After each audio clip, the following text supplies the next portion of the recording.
Hello everyone, উল্টো রথ তো এবার আসছে, তার জন্য তোমাদের জন্য একটা রেসিপি রইল। খুবই সোজা, বাড়িতে বানিয়ে নিও। আর এগুলো সবই আমাদের বাড়িতে তো থাকেই। আজকে বানাচ্ছি লবঙ্গ লতিকা, খুবই সোজা। আমি এখানে খুব অল্প করে বানাচ্ছি, তাই এখানে নিয়েছি 1 কাপ ময়দা। ময়দাটা কিন্তু চেলে নিও, আমি চেলেই নিয়েছিলাম। তারপর এখানে দিয়ে দিয়েছি খুব অল্প করে, একদম অল্প করে নুন, কারণ বুঝতেই পারছো ময়দাটা খুবই কম, মানে একটা চা চামচের 5 ভাগের 1 ভাগ দিয়েছি। আর দিয়েছি সাদা তেল 4 চামচ। তোমরা এখানে কিন্তু ঘিও দিতে পারো।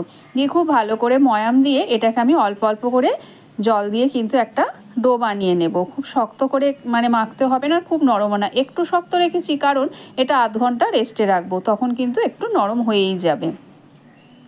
দেখে নিশ্চয়ই বুঝতে পারছো এটা কিন্তু খুব নরম করেও আমি মাখিনি। তো আমার ডোটা মাখা হয়ে গেলে আমি এটাকে চাপা দিয়ে কিন্তু রেস্টে রেখে দেব।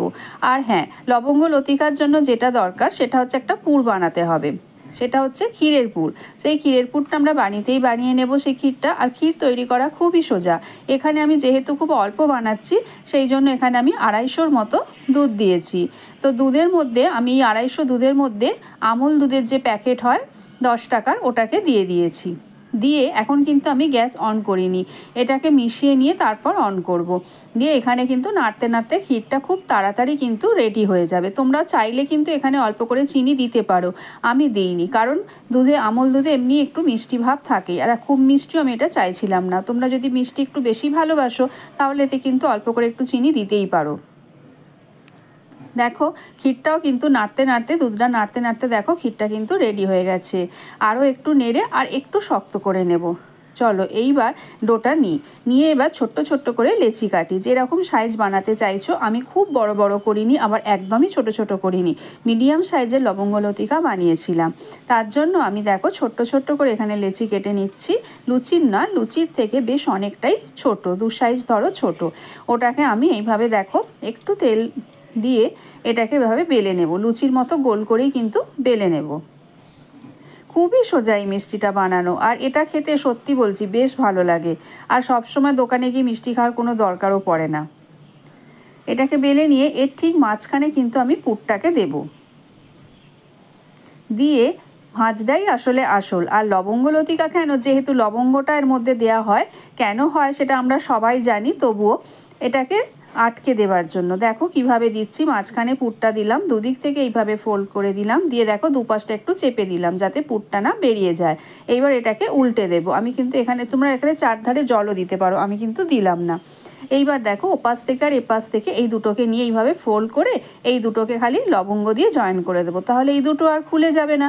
আর এই যে লবঙ্গ দিয়ে আটকে দিলাম, হয়ে গেল লবঙ্গ লতিকা নামকরণ, তাই তো? এইভাবে কিন্তু সবকটা বানিয়ে নিয়েছিলাম। আর আমার 9টার মতো কিন্তু লবঙ্গ লতিকা হয়েছিল এই অল্পটুকু ময়দা দিয়ে। আরও একটা তোমাদেরকে দেখিয়ে দিই যাতে তোমাদের কোনো রকম অসুবিধা না হয়। আর হ্যাঁ বন্ধুরা, তোমরা কে কোথা থেকে ভিডিও দেখছো অবশ্যই কিন্তু জানিও। তাহলে যদি জায়গার নাম বলো, আমি কিন্তু আমার ভিডিওতে সেই জায়গার নাম তোমার নাম সমেত মেনশন করব। আর আমার সাথে থাকার জন্য, মানে এই ভিডিও দেখার জন্য তোমাদেরকে মন থেকে আমার মানে অনেক অনেক ভালোবাসা রইল। এইবার দেখো আরও মানে আর একটা বানাচ্ছি, তাতেও একইভাবে ওই মাঝখানে পুর দিয়ে আবারও ওইভাবে ফোল্ড করে দেব দুপাশ দিয়ে। এটাই, আর কিছু না। দেখছো না কত সোজা বলো এই মিষ্টিটা? আবারও দুপাশে চেপে দিলাম, দিয়ে এটাকে শুধু উল্টে দেব। দিয়ে ওইভাবেই আবার এপাশ ওপাশ দিয়ে ভাঁজটা দিয়ে লবঙ্গ দিয়ে আটকে দেব। আর সত্যি কথা বলতে কি, এমন কিছুই কিন্তু এটাতে উপকরণ লাগছে না, আর খুব কম খরচে কিন্তু আমরা এই মিষ্টিটা সহজেই বানিয়ে নিতে পারি। এবার লবঙ্গ দিয়ে এটাকেও আটকে দেব। আর সত্যি এইভাবে লাগিয়ে মানে আটকে দেবার ফলে কোনো রকম পুরো বেরোয়নি, আর খুব সুন্দর কিন্তু এটা হয়েও ছিল। তো আমার দেখো সবকটা রেডি হয়ে গেছে লবঙ্গ লতিকা। এইবার ভাজার পালা। এখানে তেল গরম করে নিয়েছি, আমি কিন্তু এটা মিডিয়াম টু লোয়েতে ভাজবো, নয়তো ভাজা হয়ে যাবে ওপর থেকে কিন্তু ভেতরটা কাঁচা থেকে যাবে, যেহেতু ময়দা আছে। আর এটাকে মুচমুচেও করতে হবে, সেজন্য মিডিয়াম টু লোয়েতে এটাকে কিন্তু আমরা ভাজবো। দেখো এপিট ওপিট করে আমি লাল লাল করে কিন্তু ভেজে নিয়েছি। এইবার এগুলোকে আমি তুলে নেব এক এক করে। তেল ঝরিয়ে কিন্তু ভালো করে তুলে নিও।